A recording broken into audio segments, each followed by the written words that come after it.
I guess நம்ம இந்த வீடியோவில் எதை பற்றி பார்க்க போகிறோம்னா, ஆக்சுவலாக இன்னைக்கு தமிழ்நாடு பாலிடிக்ஸ்லேயே வந்து திராவிடம்னா என்ன, தமிழ் தேசியம்னா என்ன அப்படின்னு சொல்லிட்டு நிறைய பேர் குழம்பி போயிருக்காங்க. ஸோ ஃபர்ஸ்ட் நான் திராவிடம் அப்படின்றது எங்கிருந்து வந்தது அப்படின்றத பற்றி ஷார்ட்டாக சொல்ல போகிறேன்.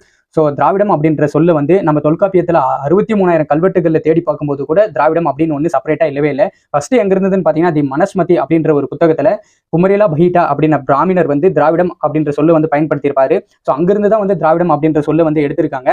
ஸோ 1944 சுயமரியாதை இயக்கம் அப்படின்னு ஒரு இயக்கம் இருந்தது. ஸோ அந்த இயக்கம் அதான் வந்து திமுகன்னு சொல்லிட்டு மாறுது. ஸோ எதனால அப்போ வந்து திராவிட முன்னேற்ற கழகம் வருதுன்னு பார்த்தீங்கன்னா, தமிழ்நாடு, கேரளா, ஆந்திரா, கர்நாடகா இவங்க எல்லாருமே ஒன்னா இருந்தாங்க. ஸோ அப்படி எல்லாரும் ஒன்னா இருக்கும்போது தான் திராவிட முன்னேற்ற கழகம் அப்படின்னு வந்தது. ஸோ அந்த டைம்ல வந்து யார் வேணாலையும் ஆளலாம். தமிழர், கன்னடையர், ஆந்திராவை சேர்ந்தவங்க, கர்நாடகாவை சேர்ந்தவங்க, இப்படி யார் வேணாலையும் ஆளலாம் அப்படின்ற ஒரு கான்செப்ட் இருந்ததுனால தான் திராவிட முன்னேற்ற கழகம் அப்படின்னு வந்தது.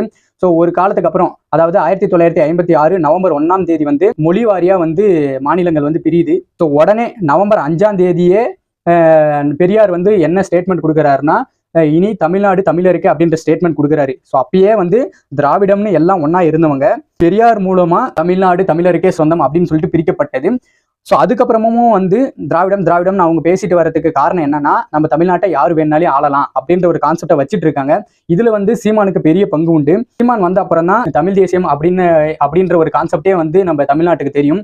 அவரு சொல்ற கான்செப்ட் என்னன்னா, தமிழ்நாடு தமிழர் தான் ஆளணும் அப்படின்ற ஒரு முக்கியமான ஒரு கருத்தை வந்து அவர் முன்னாடி வைக்கிறாரு. ஆக்சுவலா சொல்ல போனா அதுதான் வந்து உண்மையும் கூட. இந்த வீடியோல உங்களுக்கு புரிஞ்சிருக்கும், திராவிடம்னு சொன்னா எல்லா நாட்டுக்காரரும் சேர்ந்துக்கிறது. எல்லா நாட்டுக்காரரும் மீன்ஸ் தமிழ்நாடு, கேரளா, கர்நாடகா, ஆந்திரா. இதே தமிழ் தேசியம் அப்படின்னா தமிழ்நாட்டை முன்னிறுத்தி பேசுற ஒரு கருத்தியல் தான் வந்து தமிழ் தேசியம். ஸோ இதை நீங்க தெளிவா புரிஞ்சுக்கணும். திமுக வந்து யார் வேணாலும் ஆளலாம் அப்படின்ற கான்செப்ட்ல திராவிட முன்னேற்ற கழகம் அப்படின்னு வச்சுருக்கிறாங்க. சீமான் அவர்கள் வந்து நாம் தமிழர் அப்படின்ற ஒரு கட்சி உருவாக்குறதுக்கு காரணமே தமிழ்நாட்டை தமிழர்கள் தான் ஆளணும் அப்படின்றதுனால தான். ஸோ இது ரெண்டுத்துக்கும் ஒரு பெரிய வித்தியாசம் என்னன்னு பார்த்தீங்கன்னா, ஆளணும் அப்படின்னு நினைக்கிறது வந்து திராவிடம், வாழணும் அப்படின்னு நினைக்கிறது வந்து தமிழ் தேசியம். ஸோ இதை போட்டு பெருசாக குழப்பிக்காதீங்க.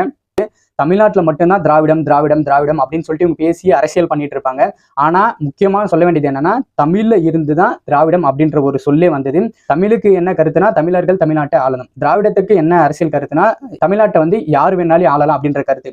ஸோ தமிழும் திராவிடமும் பிரிஞ்சு நிற்கும் போது விஜய் அவர்கள் கட்சி ஆரம்பிக்க வெட்டிக்கு தமிழ் தேசியமும் திராவிடமும் இரு கண்கள் அப்படின்னு சொல்லும் போது எல்லா இடத்துலையுமே வந்து கருத்து முரண்பாடு வருது. இவர் சொல்றது தப்பு, இவர் சொல்றது தப்புன்னு. ஸோ ஆக்சுவலா இந்த வீடியோ மூலியமா நான் என்ன சொல்றேன்னா, தமிழ் தேசியம் வேறு, திராவிடம் வேறு. ஸோ தமிழ் தேசியமும் திராவிடமும் இரு கண்கள் அப்படின்னு சொன்ன விஜய் சார் சொன்ன கருத்து வந்து தப்பு. தமிழர்னா தமிழர் மட்டும் ஆள்றது, திராவிடம்னா பிற மொழிக்காரங்களும் தமிழ்நாட்டை ஆள வைக்கிறது. இந்த வீடியோவில் உங்களுக்கு அட்லீஸ்ட் ஒரு சின்ன எக்ஸ்பிளனேஷன் புரிஞ்சிருக்கும் அப்படின்னு நினைக்கிறேன். ஸோ இதை மாதிரி நிறைய பக்கம் நம்ம சேனல் சப்ஸ்கிரைப் பண்ணுங்க. பாய்.